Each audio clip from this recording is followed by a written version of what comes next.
Merci, donc j'espère que les étoiles, on vous en met également.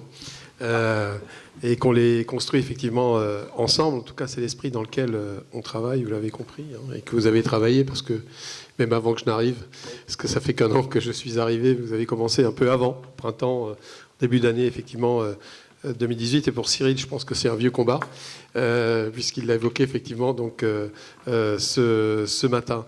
Non, moi, ce que je voudrais retenir un peu de la journée, c'est que, bon, tout d'abord, bravo les entrepreneurs, vous êtes tous des entrepreneurs. Et vous n'êtes pas spécifiquement des entrepreneurs sociaux, vous êtes des entrepreneurs tout court. Plusieurs d'entre vous l'ont dit d'ailleurs. Je pense que c'est important, y compris dans la relation avec vos clients. Je pense que les entreprises adaptées et les clients considèrent qu'effectivement, offreurs de services, de performance, effectivement, pour les entreprises, et c'est un élément, bien évidemment, extrêmement important aujourd'hui.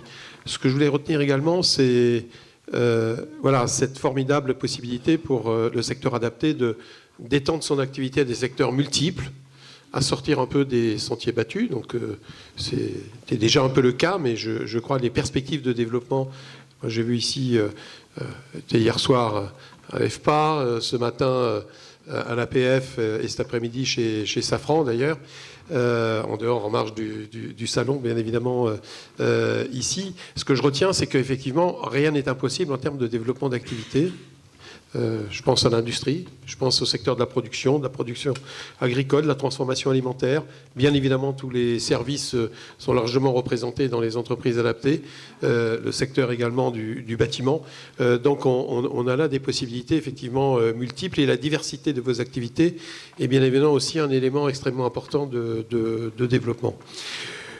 Cyril a beaucoup insisté sur le bonheur, la joie. On entendait beaucoup de termes, d'émotions des salariés, des entreprises, que ce soit effectivement les personnes en situation de handicap, mais aussi les collaborateurs, les collectifs de travail, avoir effectivement des personnes en situation de handicap ou dans la diversité, même c'est pas spécifique au handicap.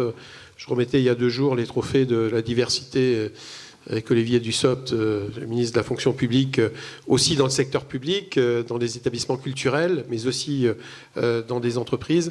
La diversité est un élément bien évidemment moteur au sein des entreprises. C'est aussi un élément de performance. Cela a été d'ailleurs démontré. Ensuite, ce que je retiens, c'est effectivement vos engagements au sein des entreprises adaptées, vos engagements dans les entreprises. Moi, toutes les personnes que j'ai rencontrées ici, avec la ministre également, lorsqu'elle a fait le tour du salon, bon, vraiment, la motivation est forte, la dynamique est forte. Donc, il y a de vrais engagements, à la fois collectifs, mais aussi personnels, en tant qu'effectivement responsable d'entreprise.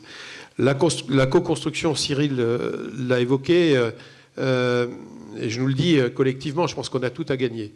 Donc c'est pas simple, parce qu'on a tous nos habitudes. Les services de l'État ont leur manière de travailler.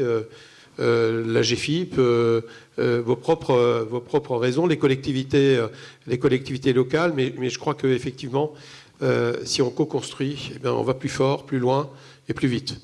J'en suis vraiment persuadé. On peut penser à un moment donné, si on prend les décisions dans son petit coin, on sort effectivement un texte réglementaire, voire une loi, effectivement ça va beaucoup plus vite que si on se concerte, si on construit. Mais au final, on perdra du temps parce que la mise en œuvre sera d'autant plus délicate ou difficile. Donc je crois beaucoup effectivement à cette co-construction, à la manière dont nous avons travaillé avec vous, avec aussi l'ensemble du secteur de l'IAE. Luc de Gardel, je crois qu'il est encore présent.